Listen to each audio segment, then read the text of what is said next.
Buenas tardes y muchas gracias por volver a repetir, porque son muchas ganas de oírme, os lo agradezco muchísimo que hayáis venido otra vez. Antes de empezar quería pediros una excusa. Ayer yo cometí un lapsus al empezar a hablar, dije que os iba a leer aquella famosa carta que a mí me gusta tanto, la carta a Diogneto, y en un momento dado creo que dije la carta a Meneceo. Os pido perdón porque es un lapsus, por otra parte, muy filosófico, porque la carta a Meneceo es una carta preciosa de Epicuro a un amigo suyo, pero no tiene nada que ver con lo que yo leí, aunque lo rectifiqué luego, pero quiero que quede claro que era carta a Diogneto, que era la forma de vivir los cristianos en el Imperio Romano, Así que os pido perdón por el lapsus, porque fue un lapsus hablando, me di cuenta luego. Bueno, hoy vamos a hablar de los sentidos espirituales. Es muy interesante cuando uno se adentra en la lectura de la mística y se adentra en el estudio de los padres, porque voy a empezar leyendo un texto de Orígenes, nada menos que del siglo II, la importancia que le han dado a eso que es los sentidos espirituales, es decir, la percepción que llega a desarrollar el hombre interior. El hombre que lleva una vida interior profunda acaba desarrollando unos sentidos que van más allá de los sentidos corporales. Existe una cosa que se llama sinestesia, que es que como que los sentidos interiores se unen a los exteriores y unos y otros forman una percepción del mundo. Hay una manera de ver el mundo, una manera de entender las cosas, de mirar a los demás, propia del hombre espiritual. Yo no sé si os ha pasado, yo creo que nos ha pasado a todos, que cuando conocemos una persona especialmente espiritual, una persona que tiene una vida en profundidad, tiene una especie de ternura, tiene una especie de limpieza, que por cierto es una cosa que debíamos de recuperar los cristianos otra vez, el tema de la sensibilidad espiritual. Muchas veces somos bruscos unos con otros, yo creo que es que hemos perdido el tema de la sensibilidad, el saber tratarnos con ternura. Y ahora vamos a hablar de esos sentidos que se desarrollan al hombre que lleva una vida espiritual profunda. Y es una cosa antigua, muy antigua. Desde el principio los padres ya hablaban de ese sentido espiritual y hablaban de esa sinestesia. Por ejemplo, oír, y mientras que se oye algo que te emociona, estás viendo lo que te dicen. El oír se convierte en ver. Y al revés, estás viendo una cosa que te emociona y aparece dentro de ti eso que Juan llamaba la música callada.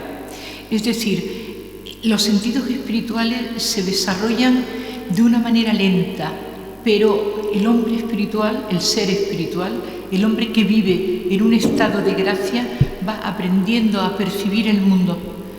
El Salmo dice, gustad y ved qué bueno es el Señor.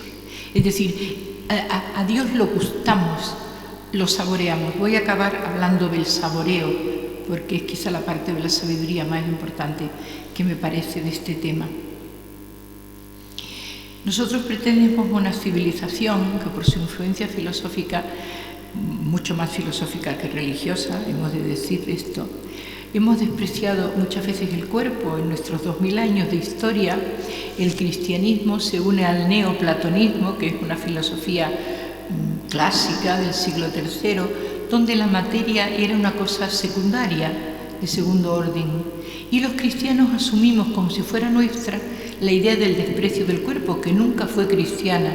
Los primeros cristianos no tuvieron desprecio por el cuerpo, y en la tradición semita en la que está encardenado Jesús de Nazaret no tenían desprecio del cuerpo. Eso que ustedes y yo hemos heredado en una moral un poco ñoña, un poco blanda, un poco tonta, la verdad, que nos ha hecho mucho daño a todos, esa moral del desprecio a los sentidos y al cuerpo ha hecho mucho daño. Pero los místicos, los grandes seres, hombres y mujeres que han alcanzado una vida espiritual de una plenitud enorme. Es muy bonito leer a los místicos, porque leyéndolos te das cuenta hasta qué punto el ser humano es capaz de percibir cosas que cree que no es capaz de percibir. No confiamos en nuestras propias facultades, no confiamos en nuestra propia capacidad de percibir lo divino. Hay un gusto por lo divino, hay un ver, un oír, un gustar lo divino. y aparece cuando menos te lo esperas, viendo un paisaje, viendo un rostro. Yo me acuerdo hace muchísimos años que fui a Brasil y estando en una ciudad de Bahía, que es una ciudad de Brasil muy específica, donde hay una enorme población mezclada, negros con chinos, chinos con japoneses, japoneses con brasileiros, ha dado una raza bellísima. Yo iba por la calle extasiada mirando aquellos rostros, rostros bellísimos, de personas a veces muy mayores, me quedaba mirando la belleza, ¿no? Entonces me di cuenta cómo efectivamente la belleza expresa de una manera clara la presencia de Dios en el hombre. Cualquier tipo de belleza. Por lo tanto, si uno está atento a eso que se llama el desarrollo de los sentidos interiores, que no nos educan para esto, yo no sé por qué. Cuando está en nuestra propia tradición, en la larga tradición de la mística cristiana, hay una larga tradición del gusto por los sentidos. Ignacio de Loyola decía, hay que aplicar los sentidos, es decir, hacerlo desde dentro. Voy a leer un texto de Orígenes. Orígenes es el primero que escribe una teología. El primer tratado teológico que conservamos los cristianos es de Orígenes, un africano del norte de África, hijo de un martirizado, de un mártir, y él mismo luego fue el mártir. Bueno, él de hecho murió después de que lo torturaran, unos meses después, un mártir. Y una personalidad muy atractiva, muy fogosa, muy grande. Orígenes tiene unos escritos preciosos. Y dice esto: en las Escrituras existe ya y se mencionan con una gran determinación hablar de la percepción del sentido de lo divino, que algunos bienaventurados gozan ya aquí, en el tiempo presente. Una cosa que también nos han educado mal, yo como veis soy muy crítica a veces con la educación cristiana, porque yo soy cristiana vieja, yo soy como los fariseos, soy cristiana de raíz, y por lo tanto tengo todas las cosas buenas, pero también todas las malas, y entre ellas eso de dejar todo para otro tiempo. Gustad y ved qué bueno es el Señor es ahora, gozar de Dios es ahora, tener presente ahora su belleza, su gusto, y aquí lo dice muy claro. Hay algunos, dicen las Escrituras ya, que gozan ya de Dios en el tiempo presente y se pueden captar realidades superiores de las que forman parte los serafines y los querubines, nada menos, que son la orden de los ángeles más altos. Los serafines significa que arden en el amor de Dios, están tan cerca de Dios que se achicharran. Es decir, eso es ser un serafín, ¿no? Y Macario, en el siglo II, dice, el serafín es todo ojos, es decir, todo visión de Dios, la visión plena de la realidad. Y nosotros tenemos mucho miedo de no llegar a ser como los ángeles, y eso está muy mal. Nosotros somos, incluso, según alguna teología, más que los ángeles, porque Jesús se hizo hombre, no ángel. Y hay toda una discusión, esto lo digo como una anécdota, pero conviene saberlo. Hay una discusión en la teología, somos más que los ángeles, Dios se hizo hombre y no ángel. Bueno, pues en nuestra educación no nos han educado a llegar a ser ángeles, vida angélica, que es lo que quieren, por ejemplo, los padres capadocios, llegar a la vida de la presencia continuada de Dios. En este sentido es la vida angélica, de percibirlo, de sentirlo, de verlo. Nosotros creemos que Dios es una cosa lejana, y cuando uno lee la mística y lee a los padres de la Iglesia, están hablando de cómo es perceptible. Y dice, sigue Orígenes, sigo con el texto de Orígenes del siglo II, de la Escuela de Alejandría. El oído percibe sonidos que no están en el aire. El gusto saborea un pan que ha descendido del cielo y que da vida. El olfato capta perfumes, y Pablo llega a mencionar el buen olor de Cristo. El tacto, puesto que Juan habla y dice que he llegado a palpar el logos. Es decir, que para estos grandes místicos los sentidos tienen un valor de percepción, es decir, de percibir lo divino, de conocer lo divino. Los sentidos no son solo para percibir el mundo que nos rodea. Gracias a ellos tenemos la visión de la realidad y el tacto de la realidad y el olor y qué maravilla, cómo disfrutamos de esos. Y sin embargo, si profundizamos, si somos capaces de vivirlo en profundidad, nos damos cuenta que cualquiera de ellos es camino para percibir a Dios. Y eso tengo un texto de Ansel Grum, que es un benedictino actual que vive en Alemania, que tiene cosas muy bonitas. Ansel Grum tiene cosas, pero leo este pequeñísimo texto. Ante todo, dice Ansel Grum, puedo experimentar a este Dios en el mundo e incluso a través de los sentidos, que es lo que quiero hoy que vivamos, que reflexionemos. En la belleza del mundo puedo observar la belleza absoluta. Bueno, de hecho, no habría belleza en el mundo si no hubiera belleza absoluta, porque la belleza de un atardecer, de un amanecer, del mar, de un rostro humano, de la manita de un niño, es que la belleza está en todas partes, es que la belleza está hasta en un pimiento. No sé si os habéis fijado lo bonitos que son los pimientos. Es decir, qué bonito es una fruta, qué bonito. Si nos enseñáramos a nosotros mismos percibir cada momento de lo que hacemos y estar en la cocina tocando el tacto de un pimiento, nos daríamos cuenta la belleza que encierra en sí mismo. No solo está allí para ser cocinado y utilizado, está para ser gozado. Tenemos que aprender a gozar de la belleza del mundo. Y dice Ansel Grum, en la belleza del mundo puedo observar la belleza absoluta. Esto es Dios. En una palabra humana puedo escuchar su palabra. Y en la música puedo intuir algo que es inaudible. En el vino puedo gustar el dulce sabor de Dios. Y en el aroma del incienso puedo oler algo de su misterio. En una flor puedo palpar la suavidad de Dios. Sin embargo, no puedo palparlo directamente. Necesito de las cosas materiales para que me hablen de Él.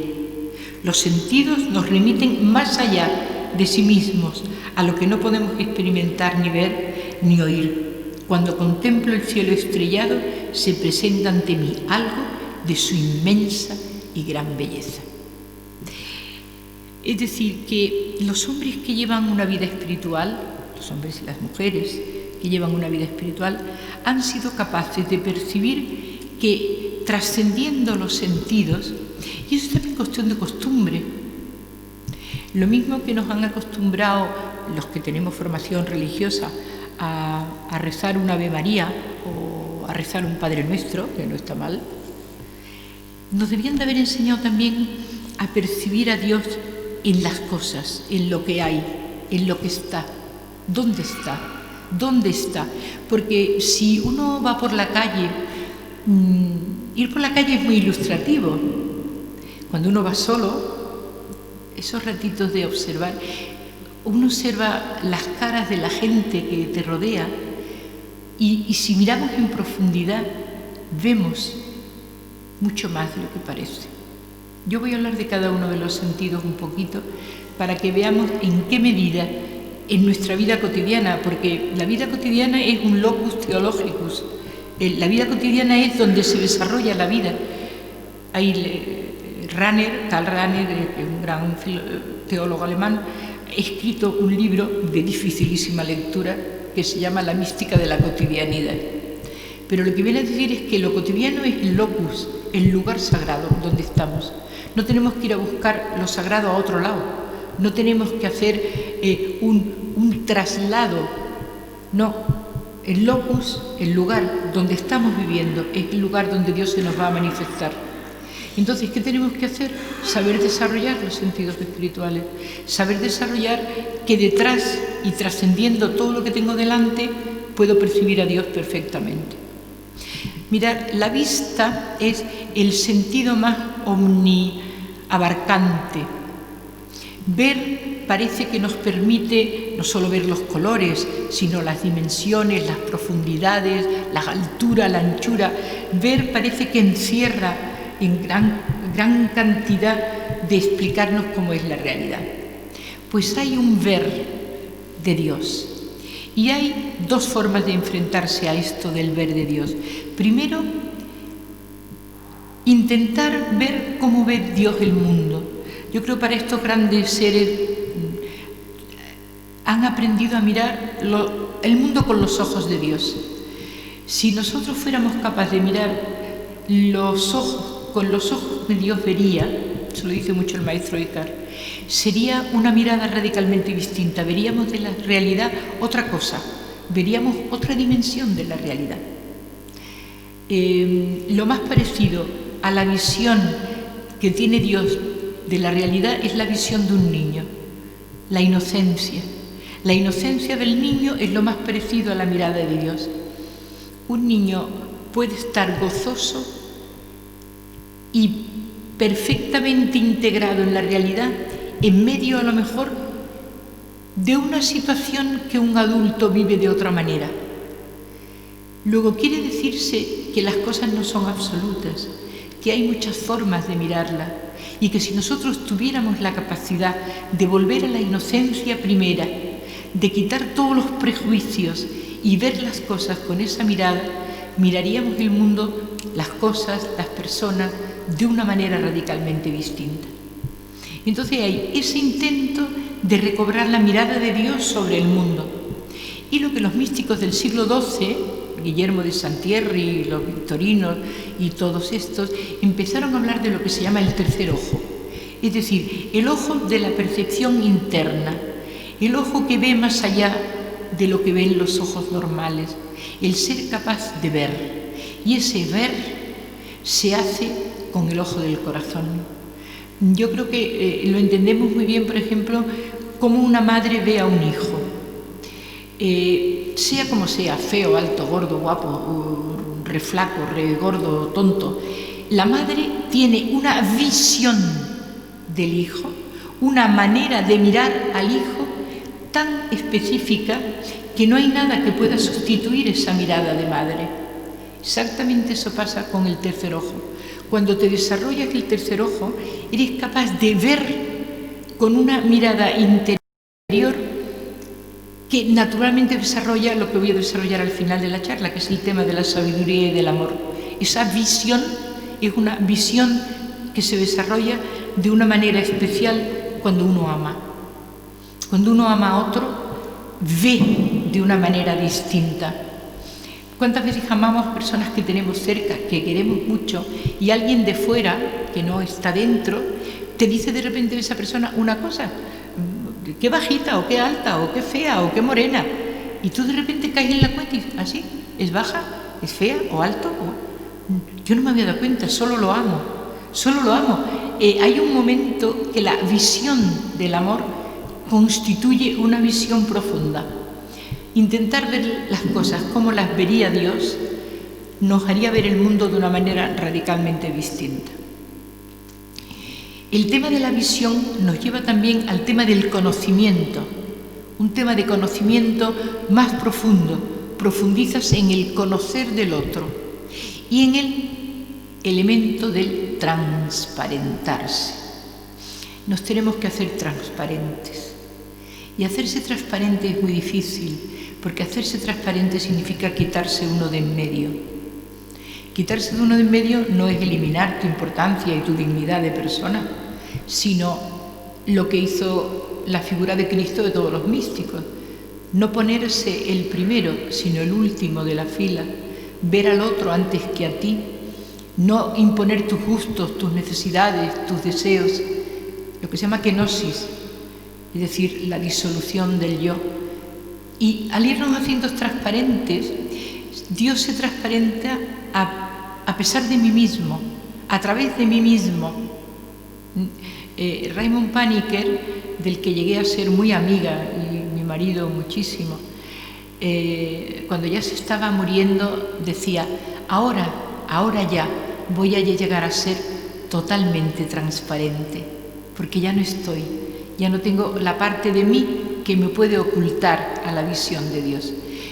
Por lo tanto, desarrollar la visión interna significa desarrollar la mirada y desarrollar una mirada amorosa, una mirada que ve.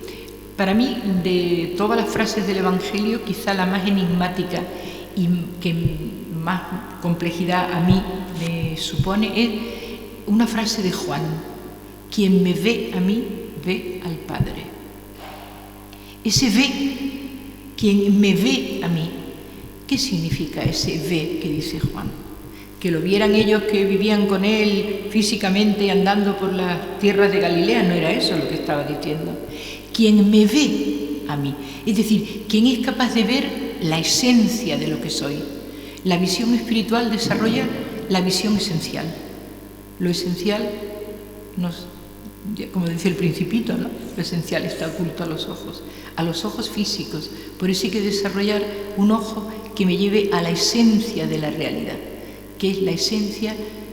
Para llegar a ello hace falta, por lo tanto, inocencia y transparencia. El tacto es complejo. Vivimos en una sociedad donde el tacto era pecaminoso, apenas se podía tocar. Yo me acuerdo cuando yo era una niña jovenzuela, bueno, darle la mano a un niño cuando yo tengo 73 años, eso era una cosa ya cuando poco menos que ya te ibas a comprometer con él. La mano, pues la mano, darle la mano, eso, porque el tacto se ha considerado, como teníamos esa visión de la materia tan terrible y tan nefasta que ha hecho tanto daño, ¿no?, del que he hablado al principio. El tacto es tocar la suavidad de Dios, tocarlo. Dicen algunos místicos que consiste en anhelar, desear e incluso tocar la esencia divina. Eso lo hace uno con esa suavidad del tacto que significa proximidad e intimidad con Dios. El tacto implica una gran proximidad, tocas lo que está cerca, y una gran intimidad, un gran deseo de posesión. Tú tocas a un amigo, a una amiga, a tus hijos, a los que quieres, le coges la cabeza, los acaricias. El tacto es una forma amorosa. El tacto es una forma de intimidad amorosa. Y también Dios se deja acariciar. También tenemos que aprender nosotros a tener un sentido del tacto que nos lleve a esa presencia, a ese último grado de presencia de lo esencial. El olor, ¿cuántas veces hemos oído eso de ha muerto en olor de santidad? ¿Verdad? Casi siempre de forma metafórica, pero parece que hay casos reales donde personas de una vida espiritual muy, muy profunda llegan a oler, es decir, exhalan un perfume, exhalan el perfume de la vida, un perfume que no tiene connotación física o bioquímica que haría un químico o un biólogo, no, un perfume. Y hay una frase en el budismo que dice: ¿a qué huele tu kokoro? El kokoro es el centro del alma que se coloca aquí, en el hara, en el centro del corazón. ¿A qué huele tu kokoro? ¿Huele a ternura? ¿Huele a frescura? Esos olores frescos de la vida, ¿no? Eso significa el olor de la espiritualidad. Por lo tanto, cuando uno avanza en la vida espiritual, cuando uno avanza en el conocimiento, estos sentidos se van desarrollando. La vista, el tacto, el olor de santidad, que se traduce en unos comportamientos de carácter siempre tiernos, siempre amables, siempre dulces, siempre comprendiendo al otro, dándole al otro su dignidad, dándole al otro su papel, aunque a veces uno tenga que menguar. Juan lo dice muy bien, ¿no? Yo tengo que menguar, yo tengo para que tú crezcas, ¿no?, para que tú aparezcas, ¿no?, dice Juan. A mí hay un sentido que quizá en la vida mística me parezca de gran importancia, que es el oído y el sabor. El oído, nosotros somos el pueblo de la escucha. Shema Israel, escucha Israel, oye Israel, el Señor tu Dios es solamente uno. Amarás al Señor tu Dios con todo tu corazón, con toda tu alma, con todas tus fuerzas. Escucha Israel. Ese escucha Israel es la palabra. Nosotros somos oyentes de la palabra. Los 3 religiones del libro somos oyentes de la palabra. Dios se ha mostrado a través de la palabra. En otras tradiciones se muestra de otra manera. No es que no se muestre, se muestra. Dios se ha mostrado siempre y se seguirá mostrando. Pero nosotros en la tradición nuestra, escucha Israel. El Señor tu Dios es solamente uno. Nosotros estamos escuchando continuamente. Somos dialógicamente diseñados. Lo dice Urs von Balthasar y yo lo repito mucho. Estamos diseñados para el diálogo, para oír y oír. Escucha Israel. Por lo tanto, el oír es parte de nuestra estructura espiritual profunda. Oír, oye Israel. Pero el oír también es un oír humano para oír los sonidos de lo que nos rodea. Y el sonido se convierte en significado. El sonido es significado y significante. Por ejemplo, oír a otra persona. Hay que oír a la persona más allá de lo que está diciendo. Cuando una persona dice una cosa, tenemos que afinar el oído, esa finura espiritual de la persona que se está dando cuenta de que el otro está queriendo decir otra cosa, que hay algo más en las palabras de lo que dice. Saber escuchar es un arte y hay que educarse para saber escuchar.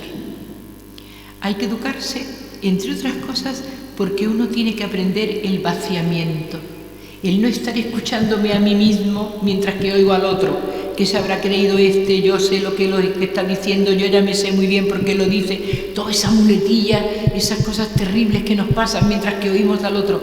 Si somos capaces de acallarnos, desaparecer nosotros por un momento y oír al otro, esto requiere un aprendizaje, requiere una voluntad de oír, pero si aprendemos a escuchar, veremos que en la palabra del otro siempre hay algo más, mucho más de lo que está diciendo. También hay que desarrollar el oído para escuchar a la naturaleza.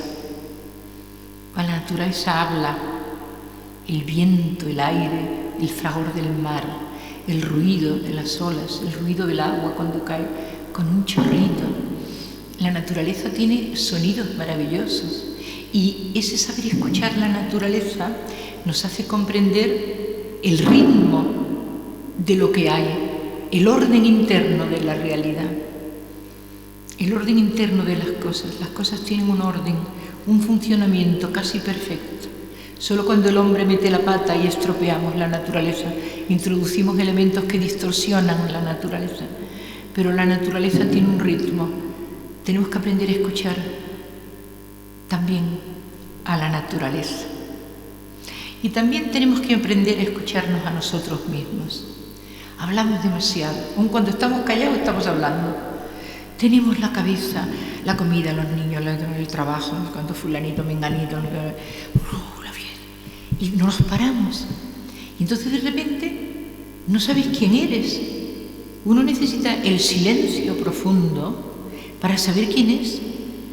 Pero bueno, y yo que pinto aquí, mi yo profundo, mi yo verdadero, ¿quién soy realmente? Tengo que aprender a oírme. Los sentidos son aquello que induce a lo esencial de las cosas. Y yo también necesito oírme. Por lo tanto, el oído también es un sentido que hay que desarrollar.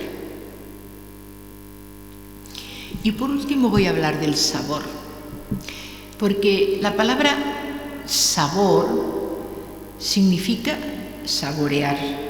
Y saborear es la misma raíz que sapiencia, que significa sabiduría. Saborear es tener sabiduría. Y tener sabiduría es saborear.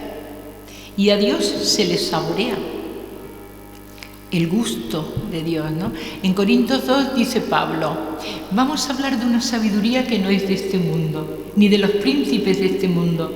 Es una sabiduría misteriosa que está guardada por Dios desde el principio de los siglos. Corintios 2. ¿Por qué? Porque vamos a hablar de lo que la gente no habla, de una sabiduría misteriosa y oculta que está detrás de todo, que todo lo llena, que todo lo percibe, que le da sentido a todo. Yo voy a leer 2 textos sobre la sabiduría para que hagamos una reflexión conjunta de lo que significa esa sapiencia de Dios. Fijaros que el más tonto de los grandes santos es un sabio, porque saborea. En la larga tradición del monacato primitivo hay lo que se llama el monacato culto y el monacato de origen no culto. El monacato culto es aquel que escribe, que pone las bases de la teología y que ellos mismos son verdaderos especialistas en escritura. Pero hay otros que son el monacato no culto, por ejemplo, Macario. Bueno, pues Macario, que representa el monacato no culto, que es el de la misericordia, el de la ternura divina y tal, fue el maestro espiritual de Ebragio Póntico, que fue el maestro de los cultos. El conocimiento de la sabiduría es otra sabiduría de la que estamos hablando. Es del sapere, es del saborear, es del encontrar la palabra justa, la mirada justa, el juicio justo. Eso es la sabiduría, eso es ser sabio. No es leer muchos libros, es saborear que aquello que uno hace no emite juicio. No nos acostumbramos a eso de que no hay que juzgar, no nos acostumbramos. La palabra pura, lo puro significa lo limpio, lo sagrado, lo inmaculado. No tiene nada que ver con la sexualidad, por mucho que se empeñen. Lo puro es otra cosa mucho más seria. Lo puro es la intención del alma, que saborea a Dios y quita de en medio todo aquello que no es Dios. Eso es la pureza. Hay unos textos preciosos en el Eclesiastés, porque al principio, en los primeros libros de la Biblia, la sabiduría aparece como una persona, aparece personificada, como si fuera una realidad que permanece junto a Dios. Y de hecho, en el siglo XIX, eso daría para otra charla muy interesante y muy bonita, se desarrolló una cosa que se llama la sofiología rusa, que desarrolla una gran cantidad de rusos, de sabios rusos, algunos de ellos matemáticos, sobre el papel de la sofía, de la sabiduría. Yo me voy a limitar a una cosa muy clásica para ir desarrollando lo que quiero que nosotros reflexionemos. Habla la sabiduría, es ella la que habla, desde el libro del Eclesiastés. El Señor me estableció al principio de sus tareas, al principio de sus obras antiquísimas. En un tiempo remotísimo fui formada, antes de comenzar la tierra. Es decir, yo preexisto a la realidad. La sabiduría convive en Dios y está con Dios. Antes de los océanos fui engendrada, antes de los manantiales de agua. Todavía no estaban encajados los montes cuando yo ya fui creada. Antes de las montañas fui engendrada. No había hecho aún la tierra y allí estaba yo, ni la hierba, ni los primeros terrones del orbe. Cuando yo estaba ya colocada en el cielo, allí estaba yo. Cuando trazaba la bóveda de la faz del océano, allí estaba yo. Cuando sujetaba las nubes en las alturas y fijaba las fuentes abismales, allí estaba yo. Cuando ponía un límite al mar y las aguas no traspasaban su mandato, cuando todo estaba ya asentado, allí, en los cimientos de la tierra, allí estaba yo. Yo estaba junto a él como aprendiz, como amante, como amada. Yo era su encanto cotidiano. Todo el tiempo jugaba en su presencia. Jugaba ante él y jugaba con la bola de la tierra y disfrutaba en su presencia. No me digáis que el texto no es una preciosidad. Siempre que se presenta la sabiduría, se presenta como amante de lo sagrado, como compañera de lo sagrado. La sabiduría aparece como lo que fundamenta el orbe. La tierra, el universo, la tierra es una cosa tan chiquitina en el universo, por lo visto, que es que ni se nos ve. Una vez leí una cosa de un científico que decía que aunque se pasara no sé cuántos kilómetros, supongo que millones de kilómetros, de años, no se nos vería, porque somos tan insignificantes y encima somos opacas, que solo se nos ve cuando nos da el sol. Total, que vamos, que pueden estar pasando por ahí todos los que quieran que ni nos ven. Me hizo reflexionar muchísimo, porque uno cree que está en el centro del universo, ¿verdad?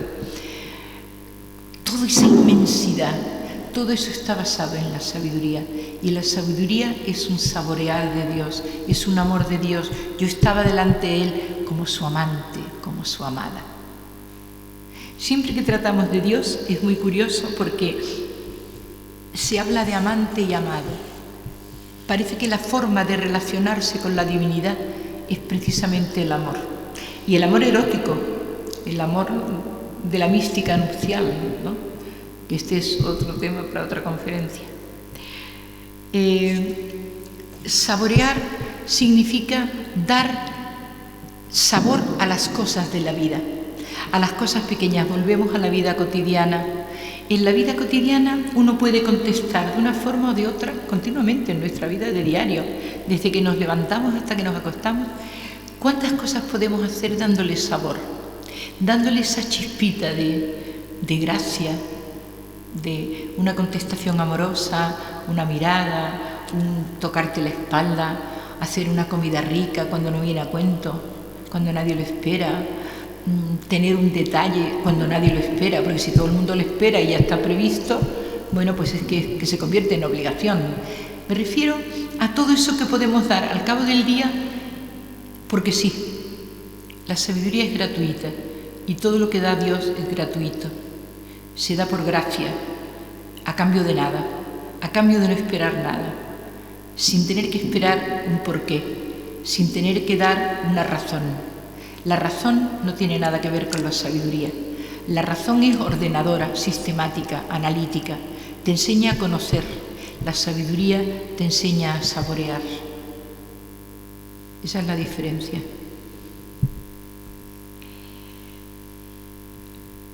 Hablando también de otro texto de la sabiduría. Sin ella no existiría el mundo. Ella es el ardor del fuego, el brillo del sol, el resplandor de la luna, la translucidez del agua, su frescura. Es la jueza de la semilla que produce todo, es la fuerza del amor orante. La creación es reflejo divino y ella es sabiduría eterna. Esto está tomado de un texto de Teilhard de Chardin. Por lo tanto, desarrollar los sentidos del espíritu en el espíritu significa desarrollar ese hombre interior que todos tenemos, ese ser interior que está en nosotros, que va emergiendo a medida que pulimos la plata, ¿no? Dice Malaquías, yo te trataré como fundidor de plata. El bruñidor de la plata bruñe a base de mucho frotar para que la playa brille. Pues en Malaquías está esa expresión que a mí siempre me gustó tanto. Yo te trataré como bruñidor de la plata. Es decir, tendré que frotarte mucho. De ahí todas las cosas que nos pasan en la vida para poder brillar. Voy a terminar con un texto de Agustín de Hipona, que es una preciosidad. ¿Qué es lo que amo cuando te amo? No una belleza material, ni la hermosura del orden temporal. No el resplandor de la luz tan amable a los ojos terrenos. No la suave armonía de melodías y canciones. No la fragancia de las flores, ni los perfumes, ni los aromas. No, él está diciendo lo que no ama cuando ama a Dios. El maná, ni la miel, ni los miembros gratos a los abrazos de la carne. Nada de eso amo cuando amo a mi Dios. Y sin embargo, cuando yo te amo, Señor, es cierto que amo una cierta luz, una voz, una fragancia, un alimento y un abrazo. Luz, voz, perfume, alimento y abrazo de mi hombre interior, donde mi alma está bañada por una luz que excede al espacio, donde oye una música que no arrebata el tiempo, donde respira un perfume que no abraza, algo de lo que la saciedad nunca me podrá separar. Eso es lo que amo cuando amo a mi Dios. Pues muchas gracias y que así sea. Gracias.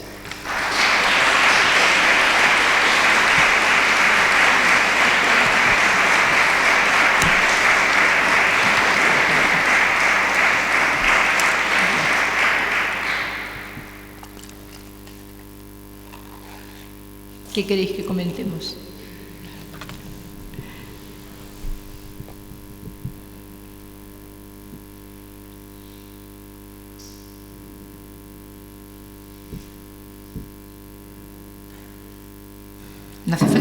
preguntar, se puede hablar y ya está.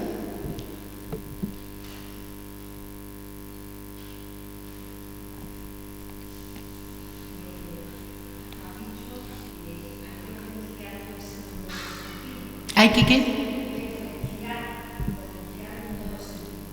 Sí.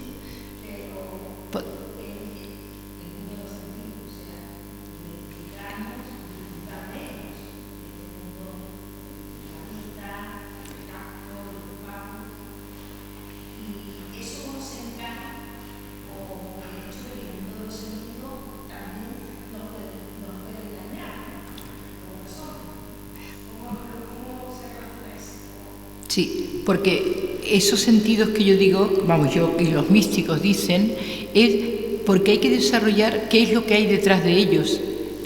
Es decir, detrás de eso que tú estás gozando hay algo a los que ellos señalan, ¿no? Es algo así como ese chiste que sabemos todos, de que cuando el tonto mira a la luna, cuando el sabio señala a la luna, el tonto mira el dedo. Bueno, nosotros nos hemos quedado mirando el dedo siempre. Y lo que hay que hacer es ir detrás de lo que el dedo señala. Entonces, los sentidos en sí mismos, si te quedas en ellos, se acortan, porque realmente te enseñan este mundo en el que vivimos. Pero es que este mundo en el que vivimos no es más que el reflejo de esa otra cosa. Por eso los sentidos hay que trascenderlos, en realidad. Y luego encima nosotros cargamos con toda esa tradición neoplatónica de ir contra los sentidos, de ir contra el cuerpo, que eso es una cosa que bueno, se va a ir quitando del mundo y vamos a traspasarlo en su momento, en su momento.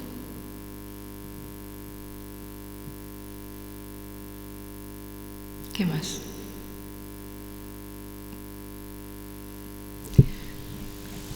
Bueno, pues que descanséis mucho, gracias por haber venido los 2 días a oírme, muchas gracias y hasta otra vez que venga yo por aquí. Si me invita Alejandro. Muchas gracias. Gracias. Gracias. Gracias, María, de verdad. Yo lo puedo escuchar, gracias a Alfonso. Yo me he quedado esta tarde toda la charla y espero mañana poderme. La he disfrutado como si hubiese estado aquí. Realmente es un regalo. Muchas gracias. Que estés aquí con nosotros y estamos seguros de que vamos a muy pronto otra vez. Muy bien. Yo desde que existe el AVE, Andalucía me parece cerquísima. Muy bien. Muchas gracias. A vosotros. Dios te lo pague. A vosotros. A vosotros. Muchas gracias a todos. Buenas noches.